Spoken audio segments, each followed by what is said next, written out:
I was standing in the kitchen, holding a hot mug of coffee I'd just poured. The kind of quiet morning where nothing feels off until it suddenly does. The window was open. The house was still. And then I heard her voice, light, casual, like it didn't carry the weight of anything cruel. She was in the hallway, talking to someone on speaker. Probably that new boyfriend she thinks I don't know about. I mean, he's not my real dad, she said with a laugh. He's just a wallet. He pays for everything, so I let him think I care. I didn't move. Not because I didn't want to, but because I couldn't. My fingers tightened around the ceramic. The heat suddenly felt like fire against my skin, but I didn't let go. My heart didn't race. It stopped. There were no dramatic tears, no screams, no slamming doors, just silence, thick and suffocating, while she giggled and kept talking like the man who raised her didn't exist, just feet away. I stood there frozen in that moment, staring at the mug like it held answers. It didn't. That was the moment I realized everything I gave was just a transaction to her. Not love, not sacrifice, just a direct deposit with no emotional interest. I didn't say a word that day. I just walked out the back door, barefoot, into the yard where I used to push her on the swing when she was 6. The same swing I built with my hands. And in that silence, something in me broke. But something else, something stronger. It woke up. If this story grips you, subscribe for more real-life betrayals, revenge and justice told from a man's point of view. That swing in the backyard. It was the first thing I ever built after moving into this house. Back when I believed love was measured by what you could offer. And back when I believed that if you just showed up, every single day, eventually, they'd see you, appreciate you, maybe even love you back. I'm 42 now, been a mechanic most of my life, grew up fixing things with my father.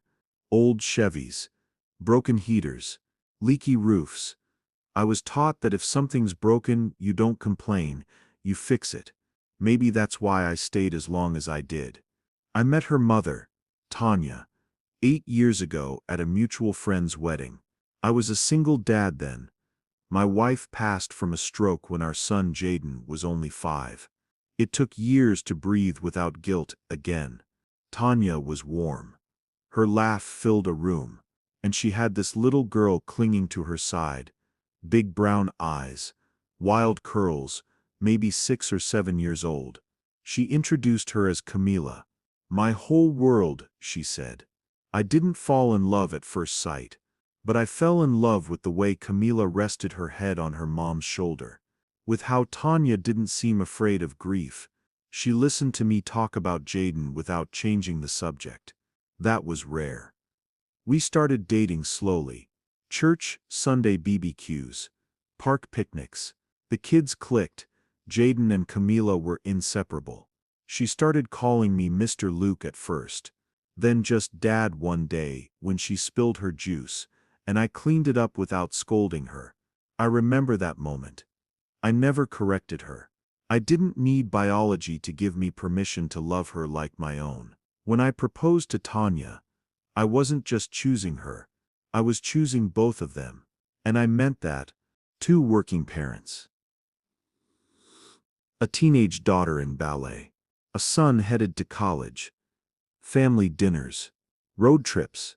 I coached Jaden's football games and stayed up helping Camila memorize lines for her school play.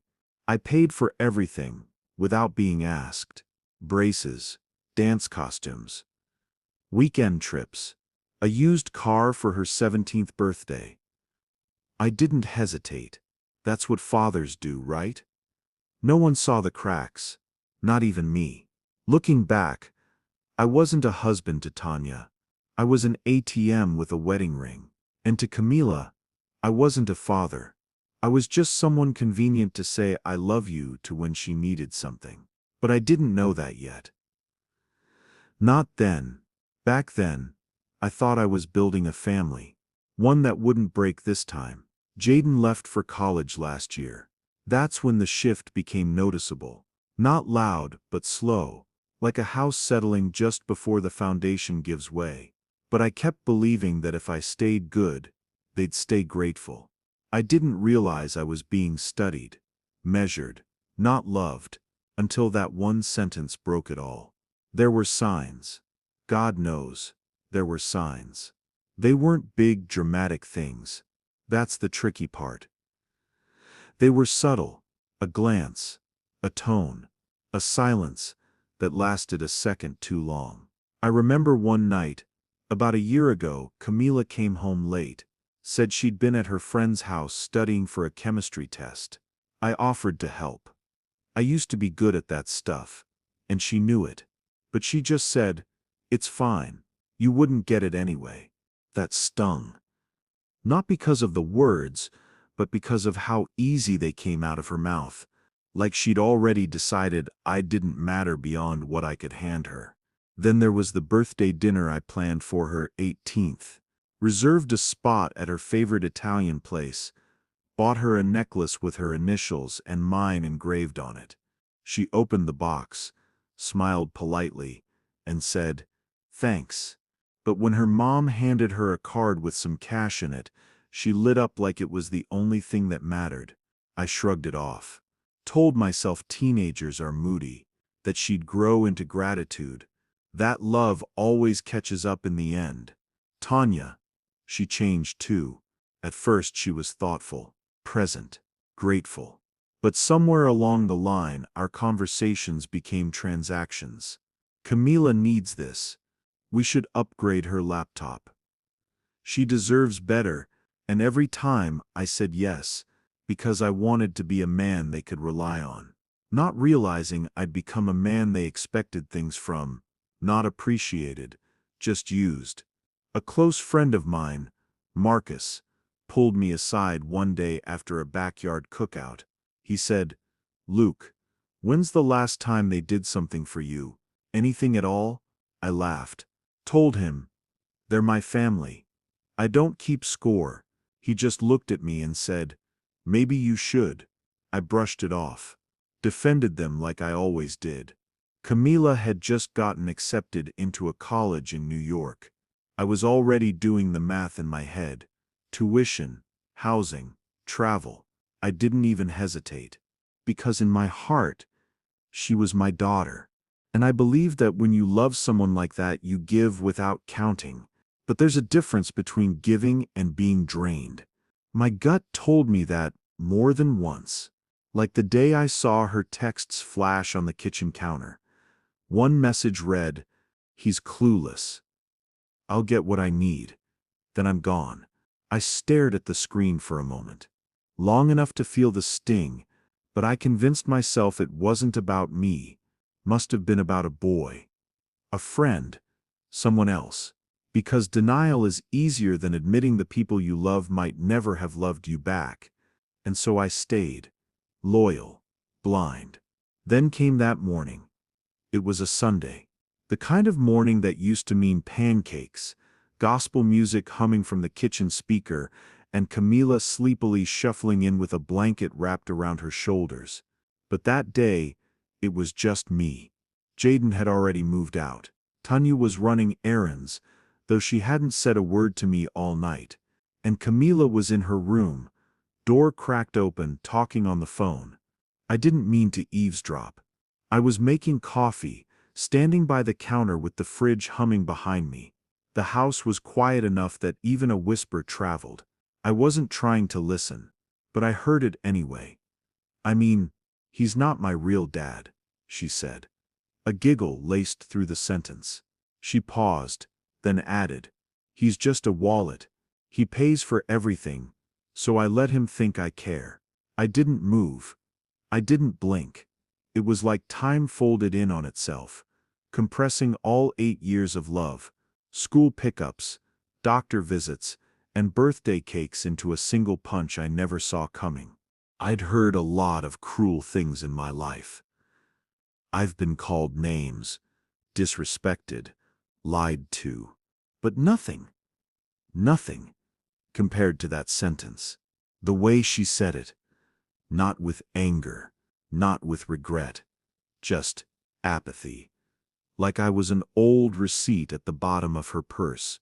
I waited foolishly to hear a laugh and a correction, to hear her say, "I'm kidding, he's everything to me." But it never came. Just silence. And then, another giggle. I walked out back and sat on the old swing set, my feet dragging slowly in the dirt like they used to when I pushed her, year after year, until her feet finally reached the ground without me. When Tanya came home later, I asked her gently, "Did Camila ever talk to you about how she sees me?" She shrugged, didn't even look up from her phone. "She's a teenager, Luke. They say dumb things. Don't take it so seriously." I wanted to say, it wasn't dumb, it was specific, cold, real. But I didn't, because I already knew. Later that week, I brought it up again, this time directly to Camila. She stood in the doorway, arms folded, looking like a stranger in the home I built. I asked, "Do you really see me that way? Just a wallet?" She blinked, looked off to the side, then said, "I didn't mean it like that. It was just a joke." But she wasn't sorry. Not really. She didn't tear up. She didn't reach out. She didn't say, "You're my dad." She just waited for me to drop it. I realized then, she didn't fear losing me because she never felt like she had me. I was a convenience, not a cornerstone. That night, I sat alone in the den. The house around me echoed with memories. Her learning to ride a bike in the hallway, falling asleep on my chest after her first school play, running into the room holding her report card like it was a golden ticket. And now, all of it, every moment, every sacrifice, felt like it had been swallowed by a black hole. Not because it didn't matter to me, but because it never really mattered to her. The next morning, Tanya noticed the distance. She asked if I was upset. When I tried to talk, really talk, she rolled her eyes and said, "You're always so sensitive. She's a kid. Stop trying to make this about you, about me." As if being gutted in silence was some form of self-pity, as if asking for basic human regard made me weak. But the worst part, Jaden, my son, came home for a weekend visit. We sat on the porch, drinking lemonade like we used to. He looked at me, that long, heavy look sons give when they see something broken in their fathers, and asked, "Are you okay, Dad?" I didn't lie. I told him, "I'm tired. Not of life, just of being unseen." He nodded slowly and said, "I've noticed it too. You don't deserve that." That was the first time in weeks someone acknowledged what I was feeling. Not dismissed, not minimized, not brushed aside. I didn't cry, but my chest softened a little. I wasn't crazy. I wasn't imagining it. I was just the only one paying attention. That moment, hearing it from my son, confirmed what I didn't want to admit. I wasn't part of a family. I was part of a system, a silent machine that only noticed when the deposits stopped. And from that moment forward, I started planning my exit. Quietly. I didn't pack my bags. I didn't slam doors. I didn't make a scene. I just stopped participating, stopped cooking for 3, stopped checking her school emails, stopped reminding Tanya to take her lunch, stopped pretending I was still a husband or a father in that house. I became a shadow in my own home, not out of bitterness, but out of exhaustion. Camila noticed. One evening she walked past me and casually asked, "Why are you so quiet lately?" I looked up from the newspaper, something I'd started reading again just to escape into old habits, and simply said, "No reason." She shrugged. Didn't ask again. Tanya, on the other hand, was too busy to notice. Or maybe she did notice, and just didn't care. She started going out more. Work dinners, church meetings, book club, every excuse in the book. Sometimes she wouldn't come home until past midnight. No apology. No explanation. I'd sit in the living room in silence. TV off. Lights low. Just me in the quiet, learning how to breathe in betrayal without letting it choke me. One Sunday morning, I went to church alone. The same church where I'd first met Tanya. The usher, an old man who'd known me for years, reached out and patted my shoulder. "Where's the family today, Luke?" I didn't know how to answer, so I just said, "Home, I guess." After the service, I sat in the car and stared at my reflection in the rearview mirror. When did I become invisible? That question haunted me more than anything else. Because I wasn't angry yet. I was just numb, hollowed out by years of giving pieces of myself to people who never planned to carry them with care. I started waking up at 5 a.m. again, not because I had somewhere to be, but because I needed time to be alone before the house filled with silence that pretended to be noise. I journaled, something I hadn't done since I was a teenager. I wrote things like, "I miss the version of me that smiled without waiting for permission. Love should not feel like debt. If I stopped existing today, how long would it take for them to notice?" And still, I held on. Somewhere deep down, I hoped maybe Camila would realize what I meant to her. Maybe Tanya would sit me down and say, "I see what I've done. I want to fix it." But that day never came. What did come were more requests. Camila asked for money to fly out to New York and tour the college. Tanya asked if I could cover the deposit. "No, thank you. No, how are you?" Just expectations. Like it was the air I was supposed to breathe without complaint. And the worst part, I did it. Not because I believed in them, but because I was still trying to convince myself that all those years hadn't been a waste. I blamed myself for not being firm, for being too kind, for confusing love with usefulness.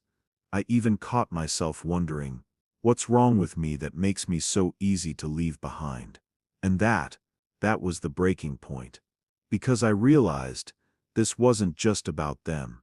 It was about how I kept choosing people who never chose me back. About how I kept watering deserts and wondering why nothing grew.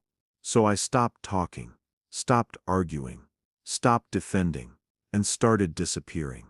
It was a Tuesday afternoon when I saw it. Camila had left her tablet on the kitchen counter, screen unlocked, a video still playing. I wasn't snooping, I was reaching for the mail when her voice, unmistakable and sharp, cut through the air. She was on TikTok, sitting in her room, legs crossed, smiling into the camera with a smug tilt to her head. The caption on the screen read, "Stepdads are just investors with no ROI." The comments were laughing. Hearts pouring in. Someone had written, "Girl, you're speaking truth." Another said, "Secure the bag, sis." And there she was, Camila, laughing with them. Laughing like she hadn't been raised, fed, protected, and loved by the very man she was now mocking to the world. I didn't get angry. I didn't yell. I didn't even confront her. I just stared at the screen, blinking slowly, until it went dark. Then I set the mail down, walked into the garage, and sat in my truck for an hour with the engine off. No music, no phone, just the thick, undeniable knowing that I had reached the end. That was the final straw. Not because of the video, not because of the words, but because of how proud she was of them. Because that wasn't a joke. That was a belief shaped over years of watching her mother treat me like a lifeline, not a partner. A belief born from entitlement, the kind I unknowingly helped build every time I gave without teaching what it meant to be grateful. That night, I didn't speak to anyone. I just laid in bed with my eyes open, staring at the ceiling fan as it spun slow circles, and whispered to myself, this was never love. This was convenience. I wasn't a father. I was a salary. I wasn't family. I was function. And the moment I accepted that truth, the man they used began to die.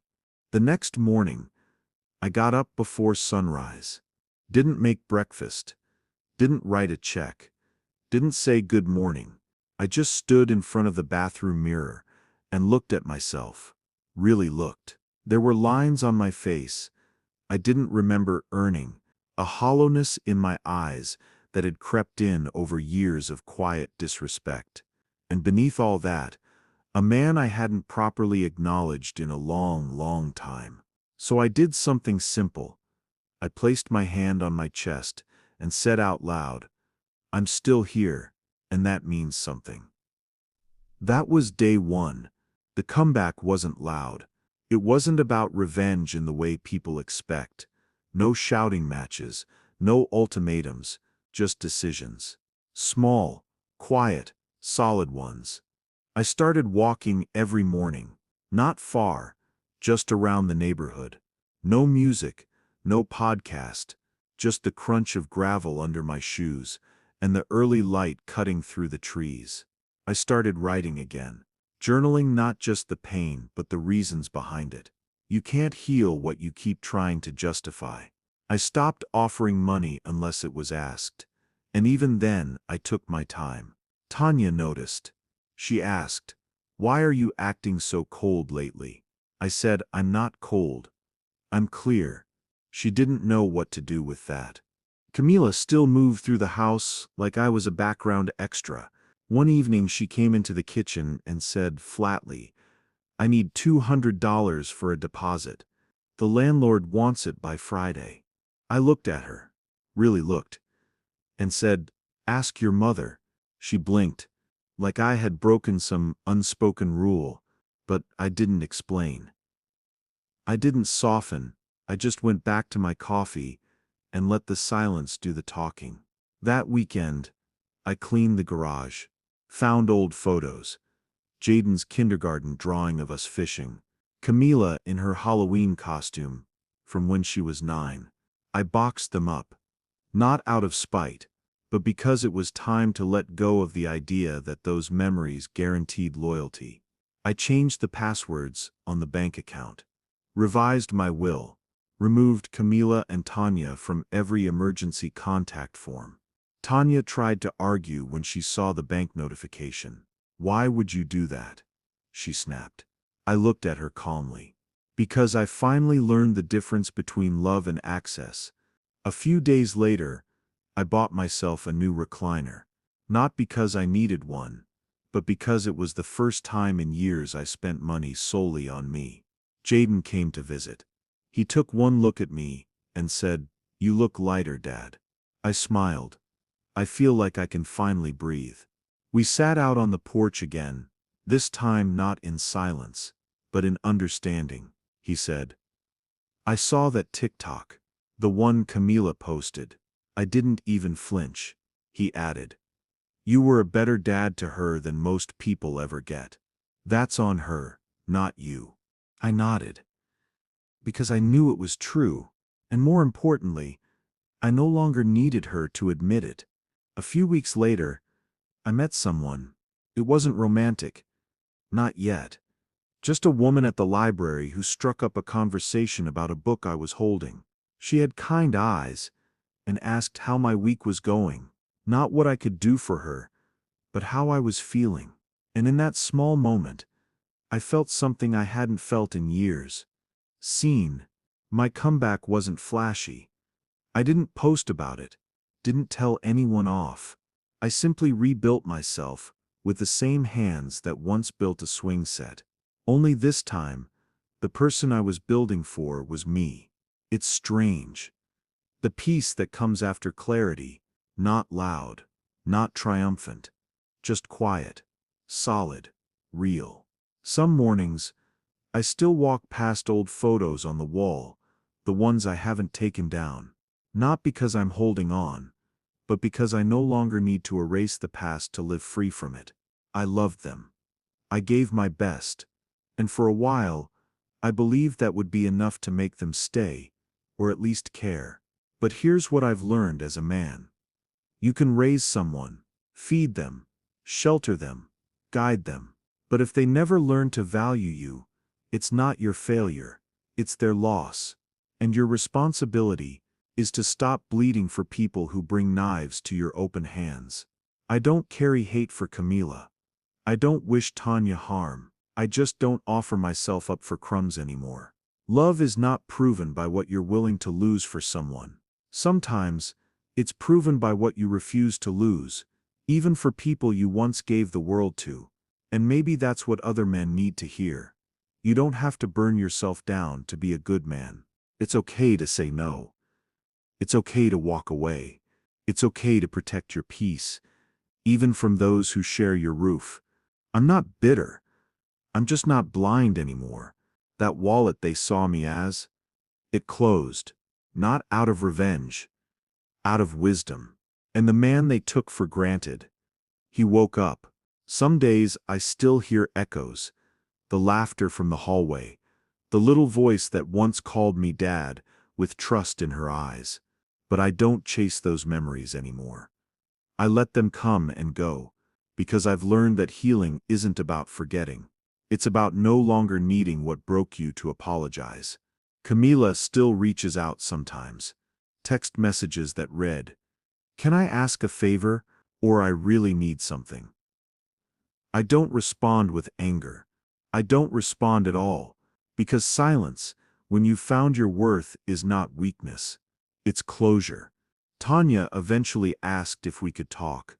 But the truth is, I've said everything I needed to, with my absence, with my peace, with the life I'm living now, far from guilt and performative love. To the men out there who poured themselves into people who only saw their hands, not their hearts, I see you. And more importantly, I am you. You're not alone. You can heal. You can rebuild. You can leave, even if you're still living in the same house. Because freedom doesn't always look like a door swinging open. Sometimes, it looks like a man quietly choosing himself for the first time. If you've ever been through this, I see you, brother. Type "I survived" in the comments and tell your story. You're not a wallet. You're a whole man. Start living like it.